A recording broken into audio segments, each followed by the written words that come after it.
Hugo, ¿cómo estás? Ramsés, Liliana. Y ahora vamos a hablar un poco de la gripe aviar y el efecto inflacionario de lo que muchos están empezando a llamar la tripledemia, ¿sí? Y lo que hay que entender es que la gripe aviar comenzaría a proyectar un efecto inflacionario importante para México.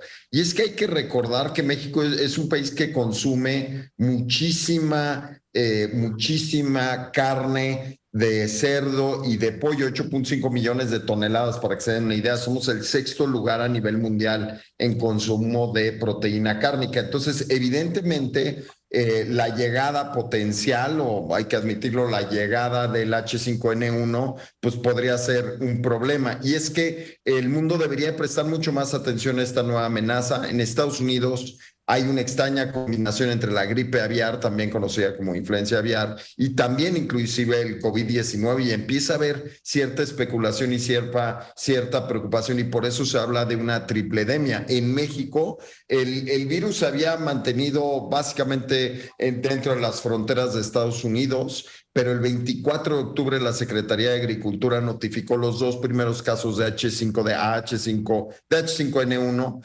en Metepec y en Río Lerma, en el Estado de México. Y esto debido a que pues el Senacica confirmara que la causa de la muerte de justamente un halcón gerifalte fuera la influenza aviar de alta patogenicidad, el H5N1, ¿no? Entonces, naturalmente es un tema que preocupa y pues que esto podría de algún modo, si vemos los datos de la Organización Panamericana de la Salud, que la gripe aviar es una enfermedad que es no solamente infecciosa, sino que puede transmitirse de los animales a los seres humanos. Y eso puede clasificarse como de baja patogenicidad o de alta o que sea de alta patogenicidad, justamente como les decía. Pero obviamente empieza a haber una preocupación. ¿Por qué? Porque si tienes una granja de aves, las cuales son claves para la alimentación del mexicano,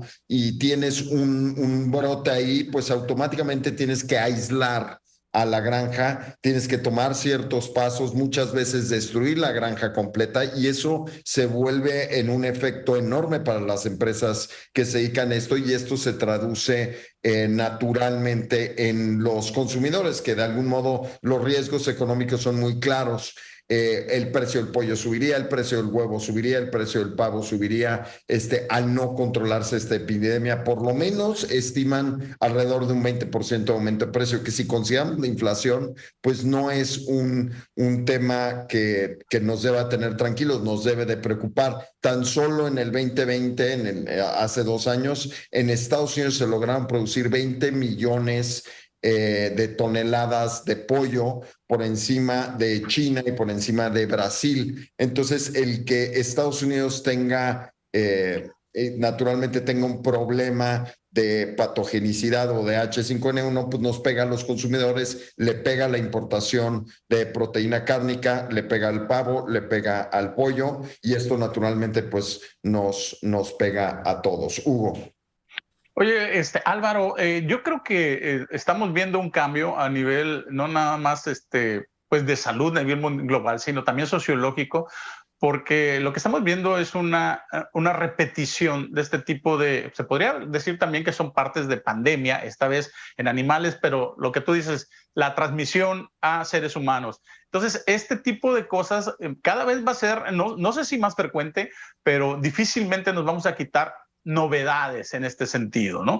Y yo creo que aquí va a tener que ser parte de un esquema de salud a nivel mundial y de la Organización Mundial de la Salud, de cómo va a atacar con los países y la cooperación este tipo de problemas. Y yo creo que aún aquí la Organización Mundial de la Salud, que le fue bastante mal con la pandemia la de influenza, y yo creo que aquí no sé qué vaya a pasar, pero México, por ejemplo, el presidente Andrés Manuel López Obrador ya está peleado totalmente con la Organización Mundial de la Salud por las vacunas y con la ONU. ¿Qué va a hacer México en ese sentido si los esquemas y la normatividad viene de ahí?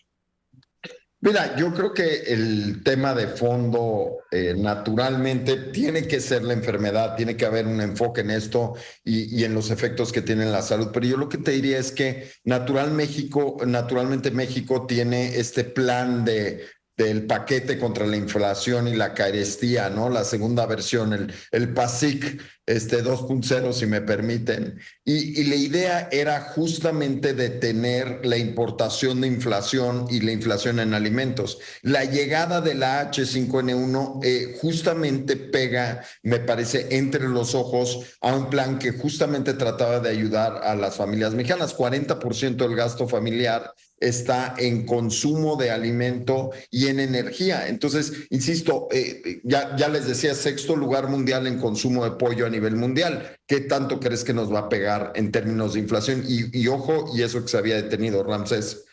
Y algo muy importante ahorita, en estos días, creo que fue el domingo, ya anunciaron en Estados Unidos la mesa de controversia que había en el TEMEC en el sector agrícola, ya no se va a continuar. Acuérdense que Canadá, junto con México, habían tratado de instalar una mesa sobre la parte agrícola. Ya ahorita ya no va a haber esta mesa, se va a continuar y creo que va a haber una mayor exportación de productos mexicanos, como también de importación de productos de Estados Unidos, con lo que acabas de comentar del programa que presentó el presidente, para poder importar ciertos productos. Aquí la pregunta es, ¿cuáles van a ser los controles sanitarios? Y aunado a esto, recordemos que también hay que tener mucho cuidado porque ya estamos entrando a más o menos noviembre, diciembre, donde viene lo de la influencia y todos los que necesitamos vacunarnos hay que hacerlo. Y la pregunta aquí, ¿habrá las vacunas suficientes en el sector salud para poder cubrir la demanda? Es una de las grandes preguntas, no solo ya la del COVID, sino de la influenza, porque ambas son virus diferentes y atacan en forma muy drástica al que no tenga la debida prudencia en cuanto a su sistema inmunológico. Oye, Ramsés, pero ¿por qué no van a continuar las pláticas estas en el TECMEC del tema? Se desistió, la embajadora Taí decidió ya no continuar y seguir con las negociaciones en forma bilateral con Canadá y Estados Unidos y México. Liliana. Sí, o sea, me parece que la verdad resulta muy complicado que este paquete contra la inflación y la carestía, como lo llamas tú, Álvaro, el PASIC 2.0, realmente sea efectivo, porque la inflación, como lo hemos comentado mucho en este programa, viene por todos lados, ¿no?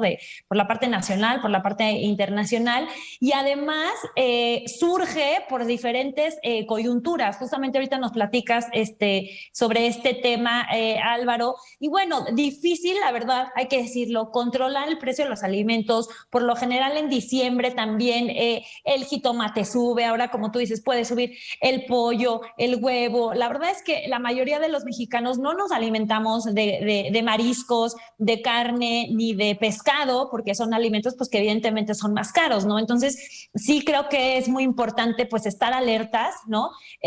Sobre todo con mucha, digamos que diciembre con mucha cautela, el gasto de esos aguinaldos, o sea, puede ser que tengamos una cuesta de enero realmente fuerte en términos, uno, sanitarios, ¿no? Que si la influenza, que si el COVID, etcétera, etcétera, y dos, en términos económicos. Entonces yo sí sugeriría mucha precaución en ambos sentidos. Pues mira, el pollo se ha convertido en el alimento predilecto de este planeta y ya rebasó al puerco. Tan solo Estados Unidos tiene 33,000 millones de pollos, ¿no? Destinados a carne. Entonces, vale la pena que pongamos atención a este tema. La llegada de la H5N1 en estas granjas en Estados Unidos y en México podría ser gravísimo para la producción de comida en nuestro país. Regresamos después de este corte. Muchas gracias.